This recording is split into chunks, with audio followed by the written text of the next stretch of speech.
Hey, what's going on YouTube? This is SCL0320. I am back for a brand new TV review of The Flash, everybody.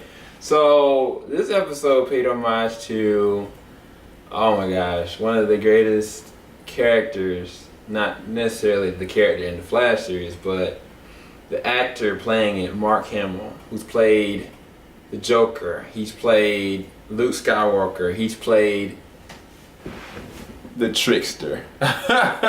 So the Trickster is one of the bigger characters of the older series, which is the 90s series, The Flash, and he makes an appearance in tonight's episode. And just so y'all know, this is the spoiler section of the reviews. I watched it with one of my friends who's a fellow actor and co-worker, Chris, and then Joe also watched it as well. But I'm going to be doing this review by myself today. So the spoiler review starts now. So if any of y'all have not seen this, do not watch this right now. Please don't watch it. This is all going to be complete spoilers. So the thing that gets me about this episode, for one, is Mark Hamill's stage presence. The fact that he sets up Barry 3 different times, and every single time that he does it, like, I was like, this man isn't overacting, he envelops the character. Like, he embodies the same as that crazy character that he played all those times ago. And when they first meet him in the prison, it was so funny because they were telling him he needs to have some licorice.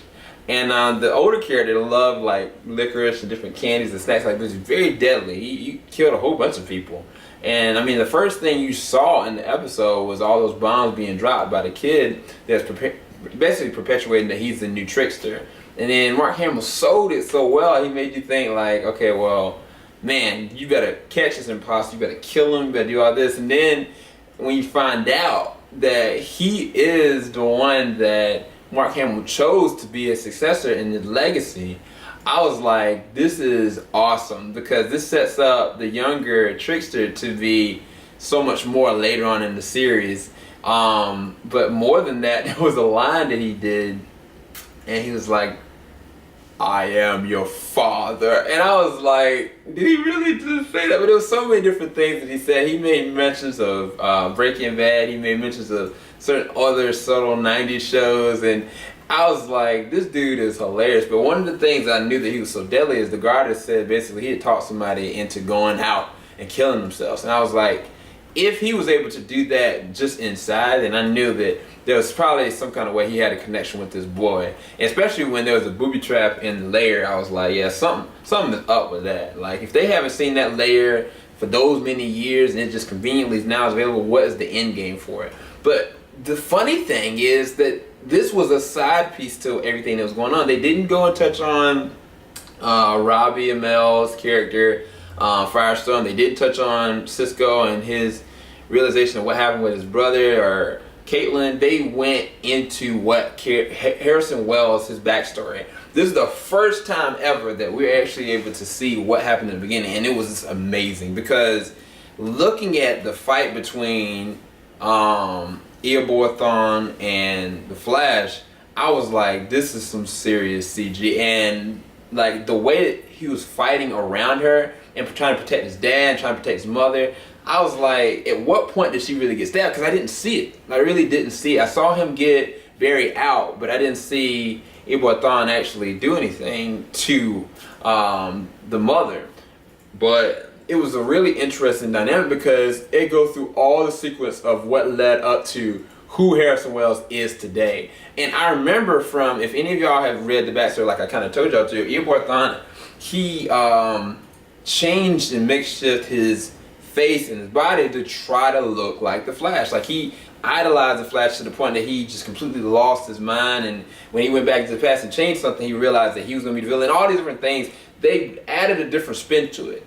They took the character Harrison Wells and what he represents and what he's supposed to do to recreate the simulation of the Speed Force, to be able to create the Flash on a sooner level. And that means that there is a different time signal. There's a different time zone where Barry Allen is later on the Flash. And so I was like, man, this plays on so many different things, because his relationship with Linda, the way that Eddie Thawne is involved, like, this timeline is flawed.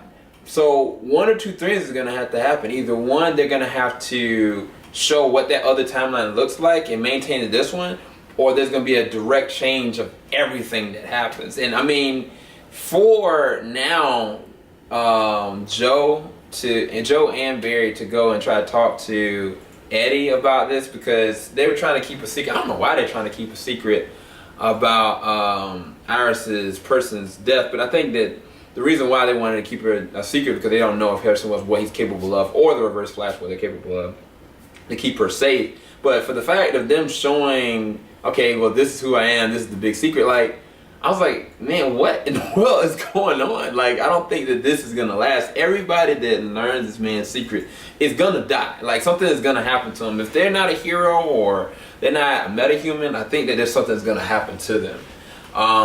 But one of the other things that I really liked about this episode is Barry's vulnerability. Like, Barry was making poor choices with every turn. Like, when he was not listening to Harrison Wells because he feels he's a killer. He might have been the person that killed his mom. Like, he's making all these stupid decisions and doing the opposite of that, and it caused his dad to be kidnapped and stuff like that. And like, he just all the time, I was like, man, Barry, what are you doing? And then he kind of just broke down, and when he broke down, it was like, how can I trust this man? Like, I have to do something about what happened to my mom. And it was a really sentimental and touching moment because Joe had to pick him up out of the ashes of what he was dealing with and all the pain and all the anguish and all the failure.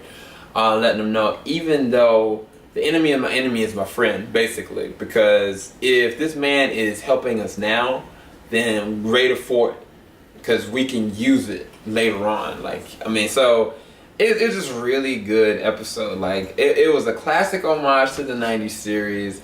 It had subtle nudges to all the different things that I loved about the show now and the previous show. Even like having like Barry's dad, when they saved him, taking him to Star Labs and like letting him meet the team, I was like, man, this is a tribute to the 90s series. This episode in and of itself, like having Hamill be the one to break out Barry's dad, I was like, yeah, this is all about the tribute and nostalgia factor of just the epicness of this show. And I mean, one of my friends has said that basically CW is like taking over. And I mean, they are. They banked on Smallville years ago, and they're paying in full now on deeper levels than they could even dream or imagine. And I really enjoy the show. Like, everybody that I know really enjoys the show, and it always elevates. But the thing that blew my mind is the fact that at the end you finally see that Eobard Thawne did take Harrison Wells' identity and he killed him. Like, I was like, man, I was mortified by that. I was like, man, there's nothing this man can't and will do. And so the other thing, at the end of the episode, there is a trailer of the rest of the season, and oh my gosh, they had the Atom, they had what looked like to be Oliver Queen in League of Shadows attire. They had Robbie Amell as Firestorm, and they were all going at not Harrison Wells but Eobard Thawne and trying to stop him. And I was like, that's a lot of heroes. So this man must have pissed off a lot of people for them all to have to get together to gang together. And like, I was like surprised that the Arrow was back, because I was like, I swear they had said that they were going to try to keep it a year before it'd be like a clashing of like the Arrow and Barry meeting up again. And so yeah, I'm super psyched. And what that's gonna mean for the next episode tomorrow of Arrow, that's even bigger, because I'm not sure if he might end up taking the mantle of Ra's al Ghul or becoming at least a League of Shadows. If he's wearing the attire of black like that, it's for a set reason.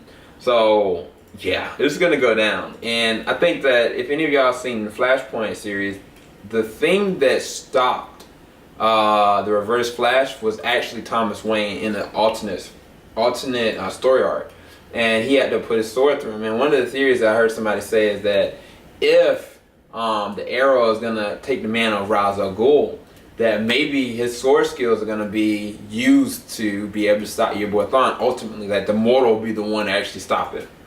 So we'll see.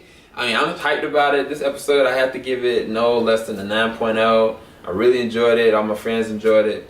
But yeah, if you enjoyed the episode too, or if you have any questions or any comments about anything, please leave your comments in the section below, and please leave a like if you actually liked the episode or like my review.